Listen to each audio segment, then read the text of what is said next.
Hello, everybody.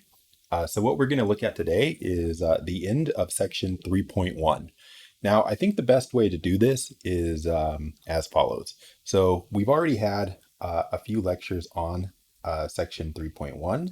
So section 3.1 is just about done. Okay. Um, so I'm not going to go over everything in here.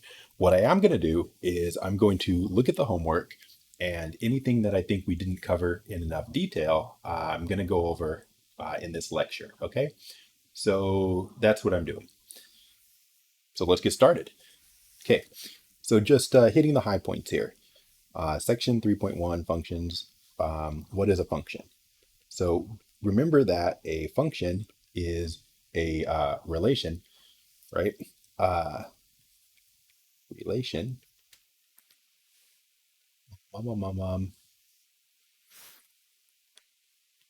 where no input is used twice. That's kind of the short definition for it. Okay, a relation is just going to be a set of ordered pairs. You could say like x comma y, for example, and the set of all first coordinates or x's is the domain. So the set of first coordinates x values is the domain. The set of second coordinates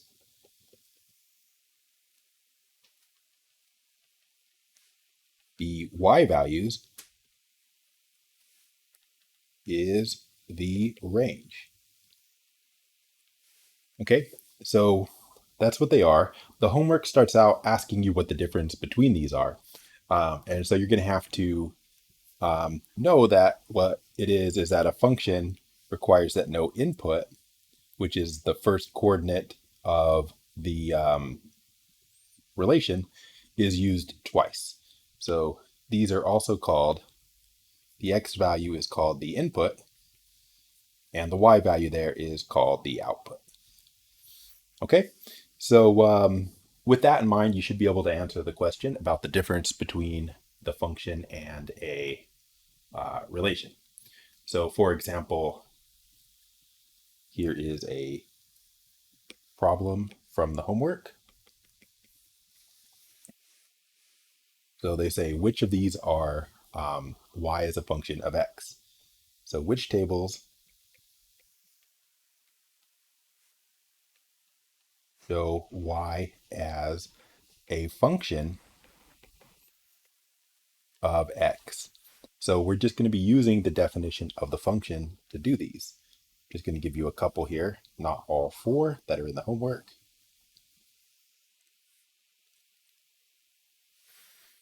So one is x, y, and 0, 3, 3, 7, 12.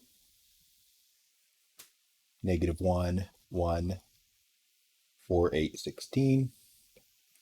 The other one here, x comma y, the x values are negative 4, 2, 5, 7, 11.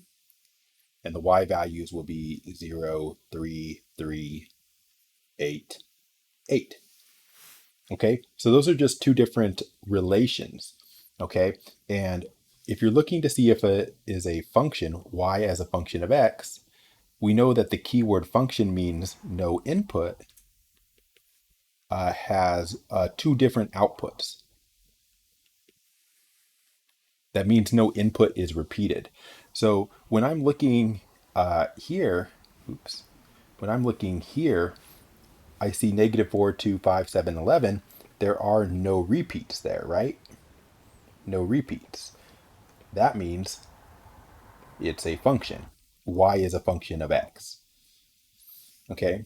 On the other table here, we've got a repeat of 3, right? 3 is used twice. So x values are repeated. That means it is not a function.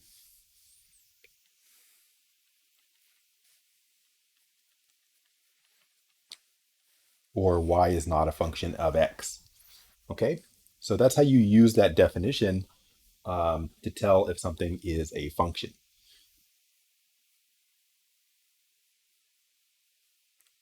Okay, so while we're at it, we will talk about one-to-one. So this is something that I think if you were not there on Friday, you missed this in the lecture, but I will put it here. One, two, one functions. All right. So the definition for one-to-one is as follows. Let me erase that definition. So if a function, so first of all, it has to meet the definition of a function. It's the property that no output corresponds to more than one input. The function is one-to-one.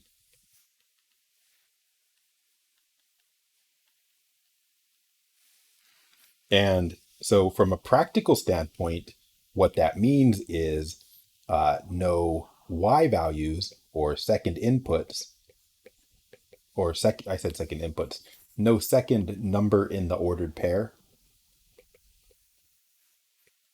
So, no second entry in x comma y. So, y values is used more than once. So hopefully you can see the difference between this and a function is simply that for a one-to-one function, the y's can't be repeated, right? So the summary is this. So to be a function, no x value can be used twice, two or more times. It's not allowed. One-to-one function, no y values are used two or more times. Right? But also, since one-to-one is a property that only functions have, to be a one-to-one function, you also have to have no x values repeated. So also no x values repeated. Right? So that's how it is. So function means no x values are going to be repeated. One-to-one means no y values are repeated. But because functions are one-to-one or not one-to-one, you also have to have the property that no x values are repeated. So from a practical standpoint, a one-to-one function has no repeated x values or y values because it has to meet both of those requirements. Okay, so you'll have like question 17 on the homework looks like this. It says select the tables which represent y as a function of x and are 1 to 1. Oops, 1 to 1. They usually hyphenate that. Okay, and then they give you some tables, which they give you this way. So they've got one that goes 2, 10, 11 for x and 3, 8, 8 for y. I should have lined those up a little better. And then we have another one that is xy, 2, 10, 10, and 3, 8, 13. And I just realized that maybe I shouldn't be copying the numbers exactly in case these don't change. So I'm gonna change these last ones from what's there. So 3, 5, 8. and 2, 11. Um, nope, I'm changing it again. Sorry. There's a reason why I'm changing it though, so I have a reason for doing this. Okay, so we're looking at these and we want to know which ones are functions and which one, or actually which ones are function and one-to-one. So just looking at it, just look for the repeated x values and the repeated y values. So if I just number these, like I said number, but I put A, B, C. So on A, we have repeated y values. And on B, we have repeated x values. And on C, we have no repeats. Now, I say no repeats, but if you look, the x value of 8, there's an x value of 8 and there's a y value of 8. That does not count as a repeat. Okay?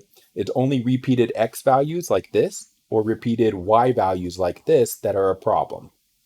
Okay? So there's no repeats in the second one. So if we're just kind of summarizing what we see here, then um, graph, not graph, but table B is not a function, right? Because it has repeated x values. Now, table A has no repeated x values. That makes it a function, but it has repeated y values, which means that it's not one-to-one. And graph C has no repeated x values and no repeated y values, so that is a one-to-one function,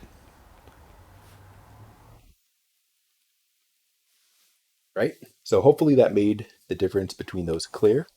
So repeated x means not a function, repeated y means not one-to-one, and no repeated x, no repeated y means it's a function and it's one-to-one. So that's how you get a one-to-one function. Okay, so then the next thing you want to make sure you understand is what those look like in graphs. So in graphs, we need a vertical line test and a horizontal line test, which you should be familiar with the vertical line test at least, and the horizontal line test may be new. So the vertical line test is if no vertical line, hold on, iPad complicated. So if no vertical line crosses the graph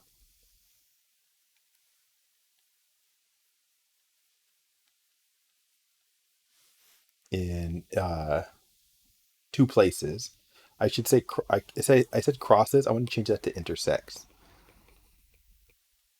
So if no vertical line intersects the graph in two places, two or more places, then the graph represents y as a function of x. Okay, now you can't see it, but I just selected all that. I'm duplicating it because I want the horizontal line test, which I'm going to change that one word at the beginning to horizontal.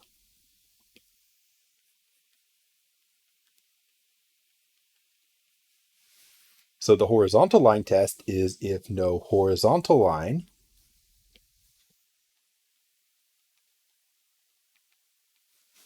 intersects the graph. So if no horizontal line intersects the graph in two places, then the graph represents not y as a function of x, but a one-to-one function.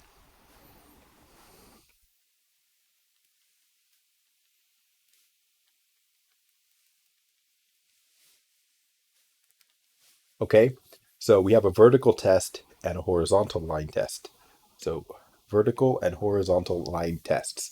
Now, technically, one-to-one functions satisfy both tests because to be a function, of course, you have to pass the vertical line test, and to be a one-to-one function, you have to be a function and one-to-one. So looking at a few graphs here, make these. It's crooked, but it's okay.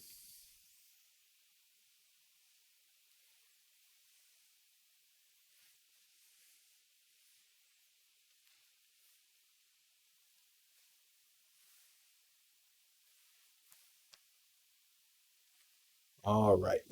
So I'm just going to graph some functions here.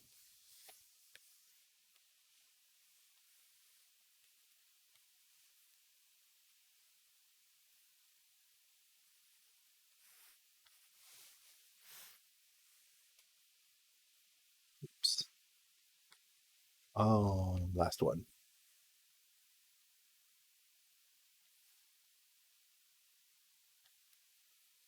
All right. So here's some functions. Okay. So when you're trying to decide if they're one-to-one and functions, first you do the vertical line test. So if I do a vertical line through here, right, you see that the vertical line hits in two different places. That means this graph, this first graph, failed the vertical line test. If it fails the vertical line test, it's not a function. So not a function, or y is not a function of x. So this one's not a function. Okay.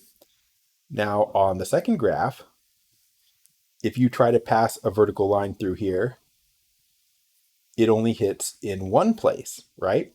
So this passes the vertical line test. I'll just write v line test. What's that mean? It means it's a function. Okay. But if you put a horizontal line through it, the horizontal line hits it in two places. So it fails the horizontal line test, which I will write horizontal line test like that. So if it fails the horizontal line test by crossing in more than one place, then it is not 1 to 1. So a function that fails the vertical line test is not a function. It's a relation, technically, not a function. A curve that passes the vertical line test, so vertical lines only cross in one place, but fails the horizontal line test by a horizontal line hitting it in two places, that fails the horizontal line test, so it's not one-to-one. So this is a function, but it's not one-to-one.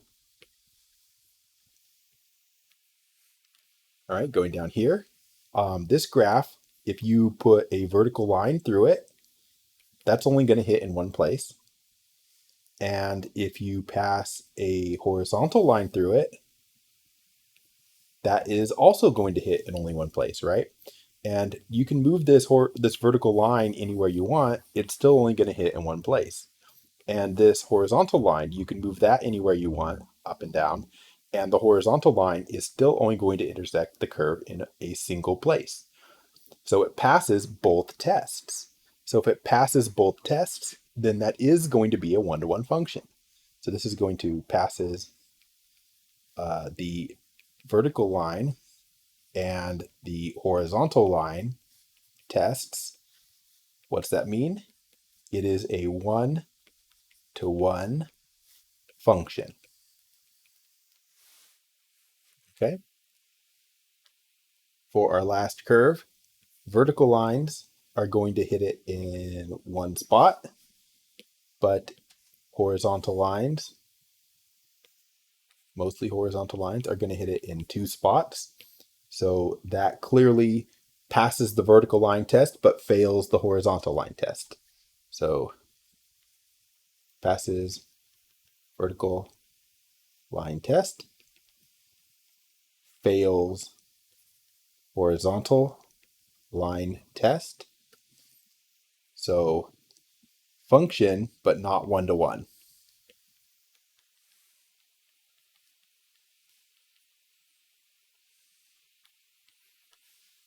So that's pretty easy once you know what you're looking for there. to see if a function is, well, if it is a function. Oh, okay, so what else? So another thing that we want to do is we want to talk about function types.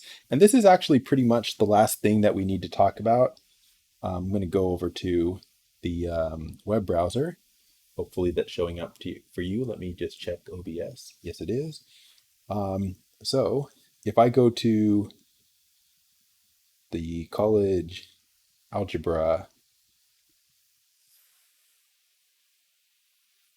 OpenStax book, we will find a picture that we want.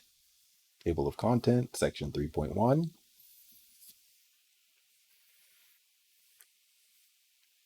We're going to find some tables of pictures of functions here if I keep scrolling. Yeah, here they are. So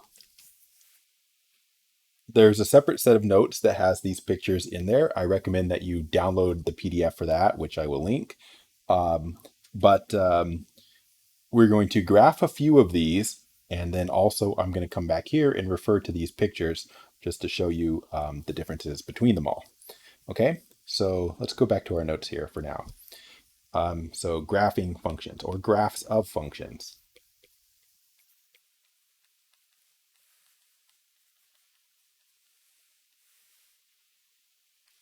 Okay.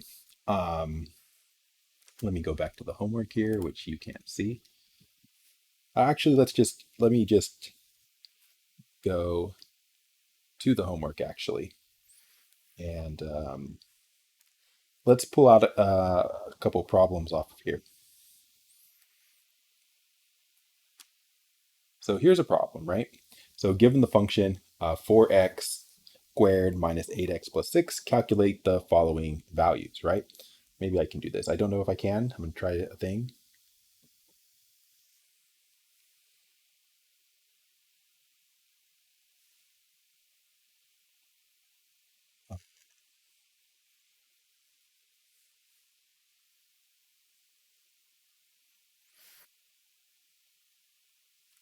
I don't know what this looks like to you, but I'm trying to do a thing. I may be failing. Oh no, you're seeing what I'm seeing. Okay, let's just save it there. That's the wrong class. I don't care. Um, go back to our notes. Yeah, okay.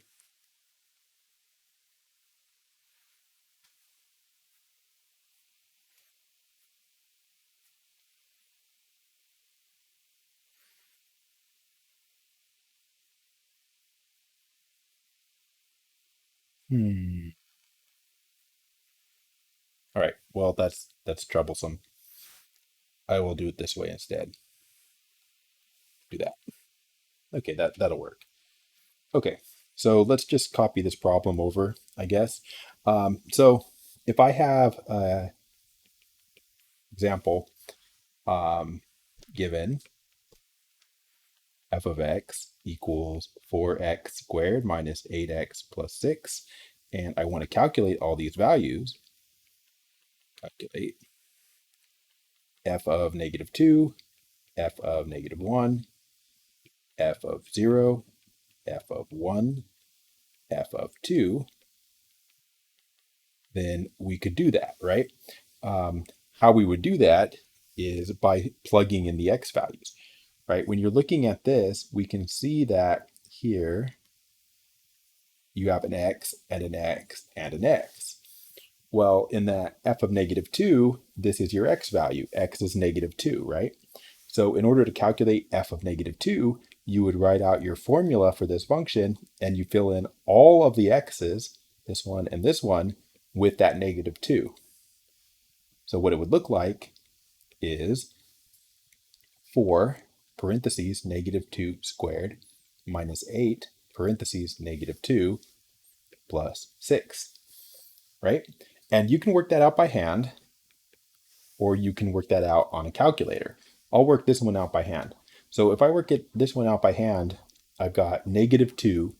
Negative 2 squared is 4. 4 times 4 is 16. Then I've got a minus, a minus. So the 8 and the 2 are multiplied, but a minus minus is going to make a plus. And then 8 times 2 is 16. So that is 16. And then we have plus 6, which is plus 6. So 16 plus 16 is 32. 32 plus 6 is 38. So that's our first value. Okay. Now, for the others, you would do these similarly. But you can also use a calculator. So hopefully you have a scientific calculator. I'm going to use one that I downloaded. I don't know what this app is called. It's just one of the calculators that was in the App Store. Go over. Go over. Please work. Okay, that's good. So if I'm using this calculator to evaluate this, I would type this in as 4. Hopefully you can see that. And then times, parentheses, negative 1, parentheses, squared, arrow, minus 8 times, parentheses, negative 1, parentheses, plus 6. Enter. Syntax error. What's the syntax error? Oh, I see. So this works like some of the calculators that you guys have. So like I used the minus sign instead of the negative. I can't really point to it, but I have an idea. So right here, right? Do you see I'm pointing to the regular minus sign? Um, that is the wrong minus sign to use for negatives. If you actually look, then in the bottom row of the calculator, there's a minus in parentheses next to the enter, right? So it says like in the bottom row of the calculator, you can see the minus. And so if I delete the minus sign I've got here, which I'll use delete to do that. Sorry. Delete negative 1 parentheses. So that's a different minus. So can you see that the negative 1 is different than the minus sign? Hopefully you can. So look at this one. It's a minus 1. I'm going to delete it and put a negative, and that one looks like a, well, it looks like a smaller minus sign. Okay, so I think I've typed that in correctly now. Enter. 18. Of course, you can do that all by hand, right? F of 0, 4 times 0 squared minus 8 times 0 plus 6. That's going to be 0 plus 0 plus 6, so it's 6. F of 1, it's going to be like this. 4 minus 8 plus 6. 4 minus 8 is negative 4 plus 6, so that's going to be 2. And f of 2, 4 times 2 squared minus 8 times 2 plus 6. Maybe for fun, I will type it in on the calculator. So 4 times parentheses 2 squared, right arrow, minus 8 times 2. I don't really need parentheses there. And then plus 6 is 6. Okay, so I've got these values here. And that's how we calculate some of these functions. Now, to continue on, we would like to talk about graphs. So that was calculating a function. And the reason you want to calculate a function is because to graph a function, you need to do what we just did. I'm not going to graph this one, though. I'm going to graph this one. So let's graph, let's say, y equals the cube root of x. So there's a function, and we want to graph it. Now, in order to do this, you need to make a table of values.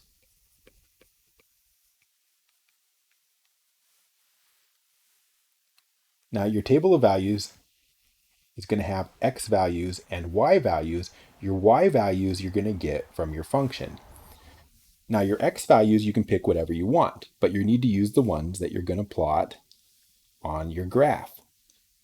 So if I want my graph to go 1, 2, 3, 4, 5, 6, 7, 8, 9, like that, and then 1, 2, 3, 4, 5, 6, 7, 8. That's going to be far enough. And then 1, 2, 3, 4, 5, 6, 7. That's going to be enough. 1, 2, 3, 4, 5, 6, 7, -7. Okay, so I've got a graph where I'm going to put my values down, and then I need to evaluate this function. Now you can plug whatever values you want in for x, but if your values are too big or too small, you may get values that are off the graph here, right? Anything bigger than x equals 9 is not going to appear on here. Anything smaller than x equals -8 is not going to appear on this graph. So when you're picking values, you might want to start at the edge of your graph. So like I might want to pick -8. Maybe I want to pick -4, -1, maybe 0, 1, 2. Maybe I don't want to do 2. Maybe I want to do 4. Maybe I want to do 8. Right? So you pick the values that you want, and then in order to come up with the y values, you're going to have to use a calculator or compute them by hand like we just did in the previous problem. So compute the y values. Now, decimals are fine for this because we're trying to plot points on the graph that I drew. And if you're plotting points on a graph, then you need to know 8.4 is close enough, right? You don't need some exact answer in terms of a square root or a cube root in this case. Okay, so how would we evaluate this? Well, first of all, you have to understand what the notation on the function is. So a cube root is actually a 1/3 power. So you can use this if that's what you have on your calculator, or this if you do not have a a cube root on your calculator. Okay, so if I use the calculator I've got right here, the same one, then I can calculate these values using hopefully whatever functions I have here. So like, for example, I don't see, just looking, I see a square root, I don't see a cube root. So if I want to do the -8 into this function, it would be -8, and it's a cube root, but I'm going to write it as a 1/3 exponent. So parentheses, -8, parentheses, hopefully you can see that big enough, to the 1/3, enter. And I get that this is -2, right? Now, if you don't have a calculator that's good for doing that, you can use a calculator web page. Like, let's go, not there. Let's go, let's try Wolfram Alpha. And you can type this in a few different ways. You could type it in as -8, parentheses, to the 1/3. But you got to be careful and put the 1/3 as in parentheses itself. Like, come on, parentheses. Like I did. Otherwise, you're going to have a mistake, because the 1/3 will not end up as the exponent if you don't have parentheses there. So notice that I typed in -8 to the 1/3, but if you scroll down, they say cube root of -8. That's the same thing. And then the result, which is somewhere.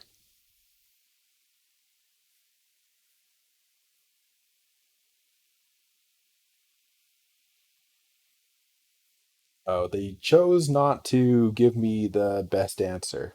That does show you a problem with Wolfram Alpha. The numbers, you don't see -2 as one of the answers. And it says, assuming the principal root, use the real valued root instead. If you click that, that's actually what we wanted. It'll say -2 now. So that's actually a good thing to have happened to us. Of course, another way to type this in would have been by saying you wanted a cube root. So like for the next one on this list here, where I want the cube root of negative 4 to the 1/3, or if I type it in as a cube root -4 like that, both are okay. You can type that in from Wolfram Alpha by saying like cube root -4. It probably will understand that. It does. And it gives you a decimal approximation. So around, it's not exactly, but it's around -1.59. Okay. Another trick you can use for typing these in, well, I mean, not really a trick, but you can just change the number that you are typing in. So -1 will be the next one, not -10. Cube root -1, which is -1, result -1. Cube root of 0 is going to be 0, but I'll type it in anyway. 0. Cube root of 1 is 1. Again, result 1. Cube root 4, 2 to the 2/3, they say approximately 1.59. We saw that number before, but it was negative. And then lastly, cube root 8, which is 2. And it found 2. Okay, so notice that, you can type stuff in different ways in Wolfram Alpha if you use Wolfram Alpha as your calculator. Now, having produced all those numbers there, we can put them on the graph. So we have x values and we have y values. So you just put them in the right place. So our first one here, -8, -2, that's -8 for the x value, which is here, and then -2 for the y value, which is down here. So it's right here, right? -8, -2. Then we've got this one, this one, -4, -1.59. Now, -4 is about here. -1.59, well, -1, -2, right? So it's just a little bit bigger than half. You can't get it in exactly the right place, but you can get close. Okay. -1, -1, that's right here. 0, 0 is right there. 1, 1 is right there. 4, 1.59, 4 is here, so 1.59 is about like that. And then finally 8, 2, which is like that. Now, once you have all of your points on your graph, hopefully you plotted enough, you just connect the dots with a curve, which could be a straight line, depending on what you're graphing. In this case, it is a curve. So it looks like this, right? It just goes through the dots like that. Okay, so this is a graph of, we just made a plot of y equals cube root x. Okay, now, so that's how you would make any plots, and that's also how you would calculate your functions. But we get to a problem, not a problem, we get to a type of problem on the homework where there's a lot of different functions. So we just plotted this one, right? So if you look in your notes, or if you look in the textbook, you see something like this. Cube root, f of x equals cube root of x. There's a picture of the graph, and here's some of the function values, right? Not all of them, but some of them. And there you go. So when you see this shape, you know it's a cube root shape, right? So you recognize this picture as coming from cube root. Now you have square root. What's a square root function look like? Well, we'd have to graph it, right? But if we did graph it, it would look like this. A square root looks a lot like a cube root, except that there's nothing on the left half of the graph, right? Like I can't draw on this, but you can see that the left half of the graph is empty. That's because you can't take the square root of a negative number. You get imaginary numbers, but imaginary numbers don't appear on your graph. So you remember that's what a square root looks like. Reciprocal squared looks like this. Reciprocal looks like this. Now, I do have something to say about that. If you go to graph this function, which is f of x equals 1 over x, let me switch to my notes. If you do go to graph this function here, example, plot reciprocal,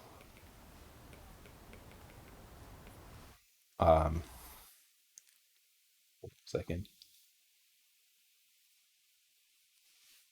reciprocal y equals 1 over x, it's also not just called the reciprocal. This is a specific example of a rational function as well. So a reciprocal 1 over x is also a rational function. That's important because that's actually the name that they use in the homework. Okay, and if you wanted to plot it, you kind of make two different columns here. If you have like your x values, I'm going to use like this, like x equals a quarter, x equals a half, x equals 1, x equals 2, that's supposed to be 2, x equals 4. And if you go to plot y equals 1 over x, well, 1 over 1/4 is 4. And 1/2 over, no, 1 over 1/2, 1 over 1/2 is 2, and 1 over 1 is 1, and 1 over 2 is a half, and 1 over 4 is a fourth. And if you go to put that on a graph, which we will do now, so let's say 1, 2, 3, 4. 1, 2, 3, 4. So if you go to graph the x and y values that we just wrote down, I'll start at the end actually. 4 comma 1/4. 4 comma 1/4 is like this, close to 0, right? 1/4 would be half of a half here, right? Like split the 0 to 1. If you split 0 to 1 into 4 pieces, then the first piece is a fourth. So that's why I drew it the way I drew it. Your next dot, this one, 1/2 comma 2. Oh, sorry. No, this one is what we're doing. We're working backwards. Sorry. 2 comma 1/2 would be 2, and then a half way up would be right there. And then this one, 1, 1, is right here. And then this one, oops, 1/2 comma 2. Well, now you'd have to split 0 to 1 in half, and it'd be right there.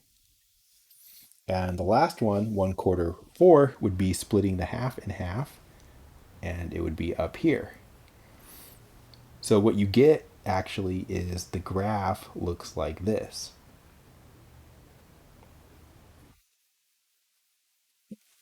Okay, but that's only when we use positive x values. If you use negative x values, x, y, which is 1 over x, if you use negative 1/4, then you have 1 over negative 1/4, which is minus 4. And if you put in a negative 1/2, you get 1 over negative 1/2, which is negative 2. Negative 1 would give you 1 over negative 1, which is negative 1. Negative 2 would give you 1 over negative 2, which is negative a half. And negative 4 would give you 1 over negative 4, which is negative 1/4. If you put those on here, you're going to get the same exact sort of thing happening, except it's all over here on the negative side. So you get like, divide that into quarters, and you have negative 1/4, negative 4, which is way down here. negative half, negative 2, which is about here, negative 1, negative 1, which is here, negative 2, negative 1 half, which is here, and then negative 4, negative 1 quarter, which is here. And if you connect those, you get this part of the graph. Okay? And so that's how you plot these kinds of functions, which you don't really have to do on the homework, but you do have to recognize the graph. So when you see this graph, you need to know it's 1 over x, and also that it's called a rational function. So going back to the notes, I didn't do reciprocal squared, but I did do reciprocal. Cubic looks like this. Kind of looks like a sideways cube root. It is actually the same as the cube root function, but the x and the y values are switched. It looks sideways, kind of, right? Like this one looks pretty much like this one. It's not actually sideways. If you turned it sideways, they wouldn't match up. If you turned them sideways, they'd still be upside down. But that's called a cubic. The U shape there is a quadratic. Absolute values always make a V shape. Lines are lines. And finally, constants are horizontal lines. And so when you go to do the homework, which I'll switch to now, you will have to identify those. So like here's a problem on your graph. Here's a homework problem. Scrolling to it. Here we go. So match each graph with the function type. So you have to compare to the notes or to the textbook and decide what it is. So like I'll click the box and say, what is it? Cubic, identity. I'll mention identity in a minute, but that's not an identity. It is quadratic, right? Quadratic is the U shape there. This one, we just plotted this one. This one was a reciprocal function. This one we just saw as well. I didn't plot it myself, but that's cubic. This one I didn't plot myself, but we know that it is a square root. Looks like a cube root, but only half of it.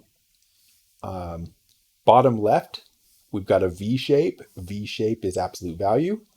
Then we got a straight line. Now, a straight line is linear, but also a specific type of straight line is the identity. So these are all going to be right. And if I go back to my notes, I can show you the identity.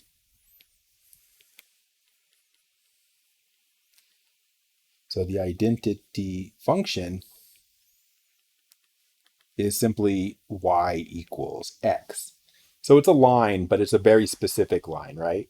So if you go to plot the identity function, it's very simple, right? If I go like negative 4, 0, 4, what are the y values? Well, y is x.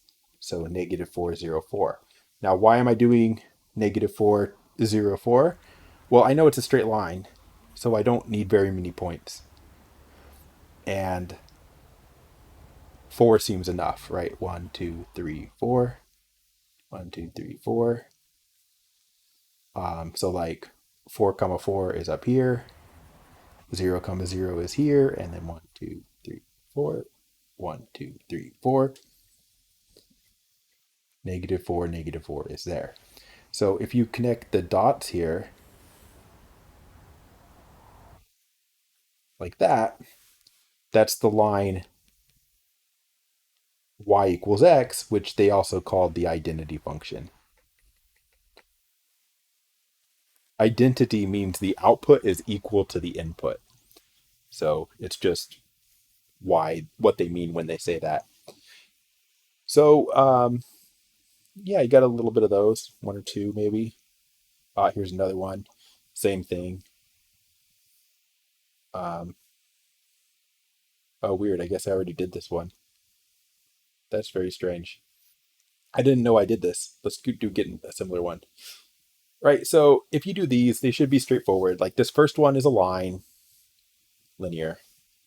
Second one, well, it's in a different place, but if you look at this shape, that's the same shape as cube root. And same thing for the third one. It's moved around a little bit, but it's the same shape as an absolute value. And this one, it's moved around a little bit, but it's the same shape as a reciprocal. But they do call it rational here. Remember, we said there were two names. This one, if you match up the picture, looks like a square root. I put cube root, square root. And finally, this last one looks like a cube, cubic function. Oops, cubic, right? So that's all you're doing there. And I think that's it for the homework. So just a quick scroll through here. Um, these all should make sense, right? Difference between a relation and a function. We covered that. Oops. We covered the difference between a relation and a function. Um, this is a little bit tricky. So this is where you have to think about inputs and outputs. And this is probably the most annoying problem on here. So like a person's income is a function of their weight. No, it isn't, because if you can have two people that have the same weight with different money, right? With different income, right? I don't know where to write that. Um, so not a function. I want to write this so I can hold on. Go over here. So let's just look at this. Is it a function?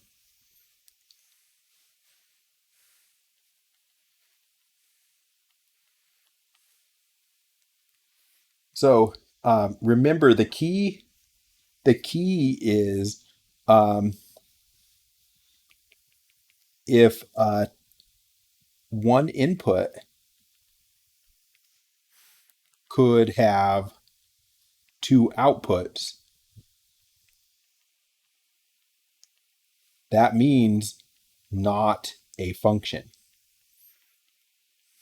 Okay, so when you read question two, and it says a person's income is a function of their weight, right? So you would say, could two weights, like if you have two people that weigh 200 pounds, do they have to have the same, do they make the same amount of money? No, right? Two weights have different income. Yes, not a function,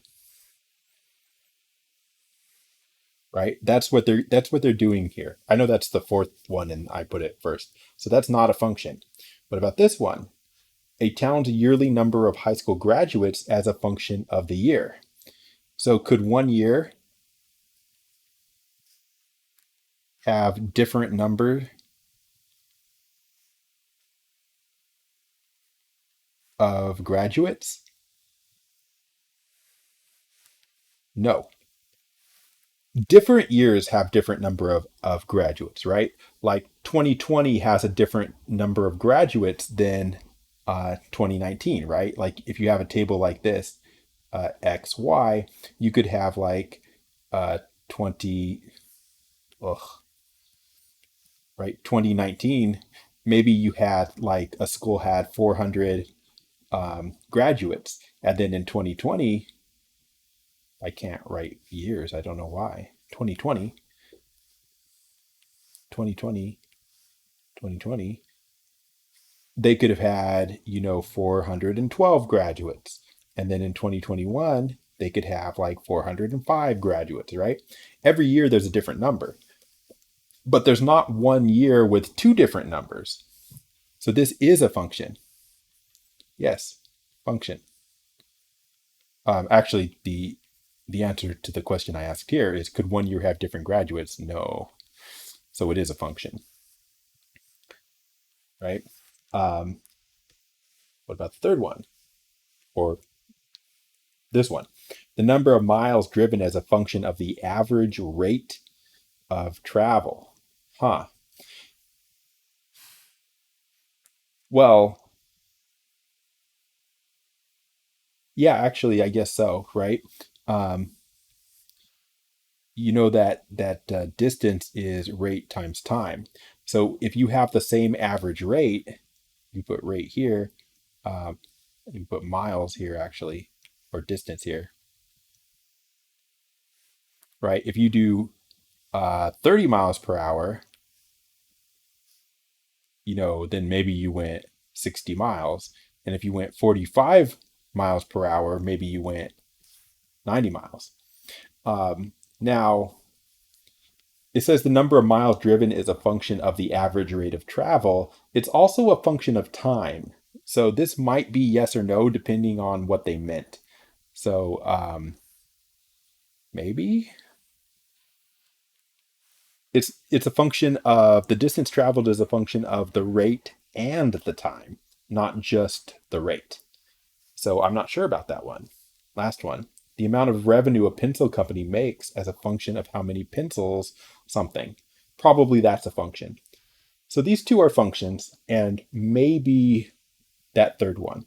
So I'm going to submit this and see if it's right, it's wrong, and then I'm going to put the one that I said maybe on, and it's also wrong. And then I couldn't read the end of the pencil question, so maybe that one's wrong, and I'm still wrong.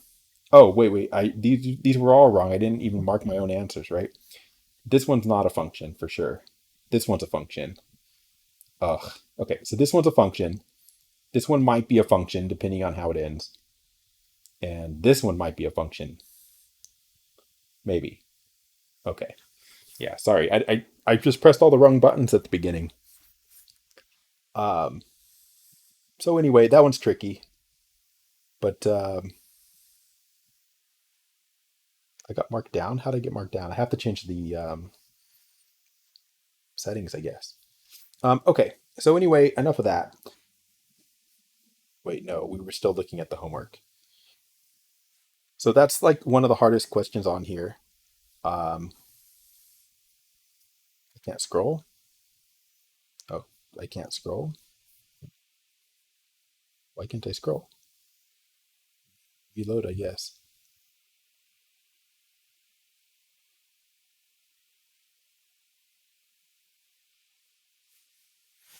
Okay. So some of these are just asking you to write a function. So these are writing a function, writing a linear function, basically. So if they say, I lied. The amount of garbage in tons per week is produced by city with population P has this kind of function. So G equals FP. The G is garbage and the P is people, right? So when they say a town has a population of 25,000, 25,000 is P.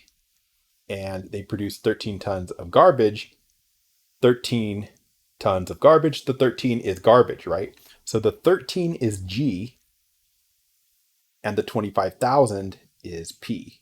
And all they want you to do here is just write it in these symbols. G equals FP. So the garbage is 13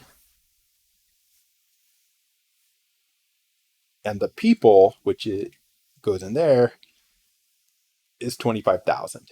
So they just want to make sure you understand the notation. What's G, what's P?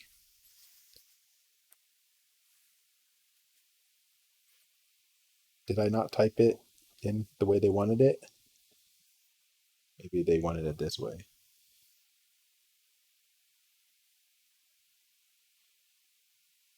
Oh, measured in thousands of people.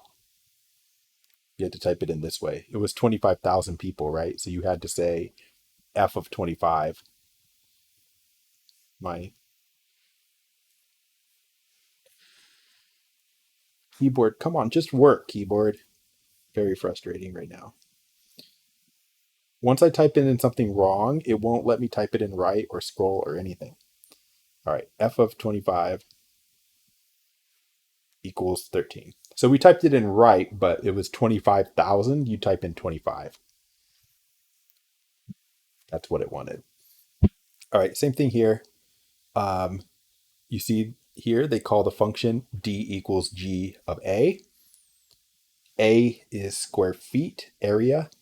A is area. D is dirt.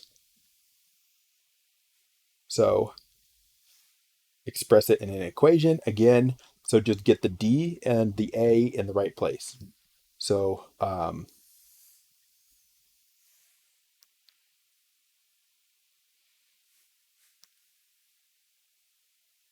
So the D is cubic yards of dirt. D is 60 equals G of A, and the A is the area, is 5,000. Now, again, I didn't read this very carefully, so um, maybe there's an issue with units, but I think that is right.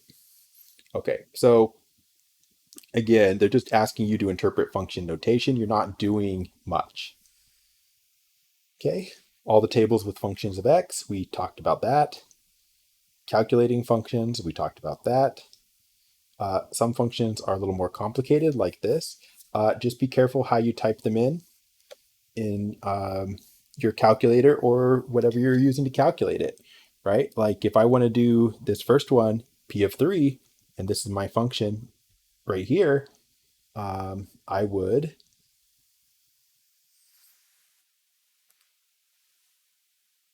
if I want to put in s equals 3, I would do 3 over s plus 1 would be 3 plus 1, close parentheses, and then minus 1, right? This is how I would type it in, s over s plus 1 when you plug in a 3. And also, Wolfram's nice, so when I typed in that 1, it tells me the answer is negative 1/4.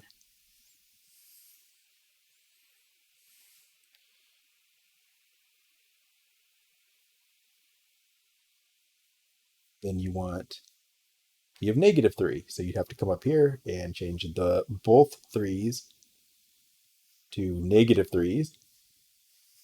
That changes the answer, it says, to a half. Oops. In here, but it won't let me type it in. Half. 1/9. You'd have to go careful how you type it in. If you're typing in s over s plus 1, parentheses, 1/9 divided by s plus 1, 1/9 plus 1, and then outside of there, minus 1, negative 9/10 it says.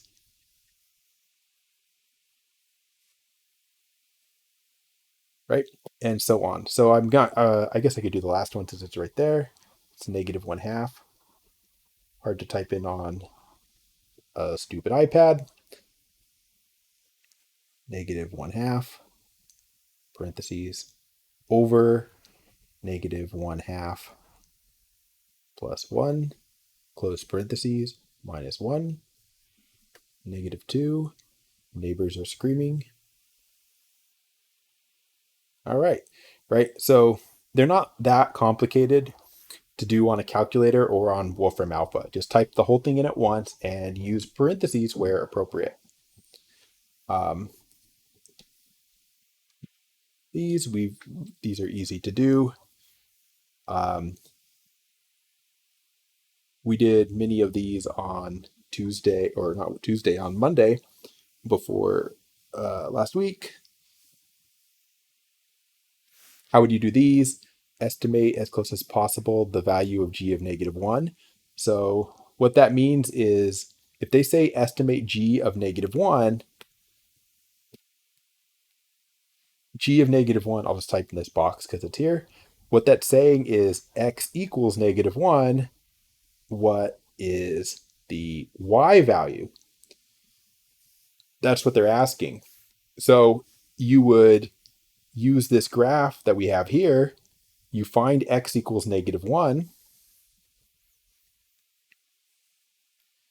right? Which is hopefully in the middle there. And you see that, I can't write on it, but hopefully you see that x equals negative 1 corresponds to y equals 2, right?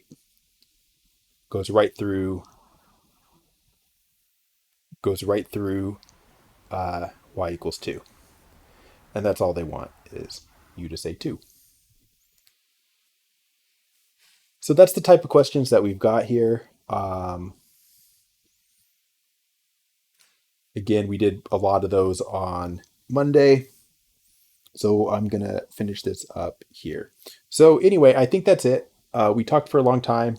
I'm going to call that the end of this lecture and the end of this section. So let me know if you have any questions. Good luck with the homework.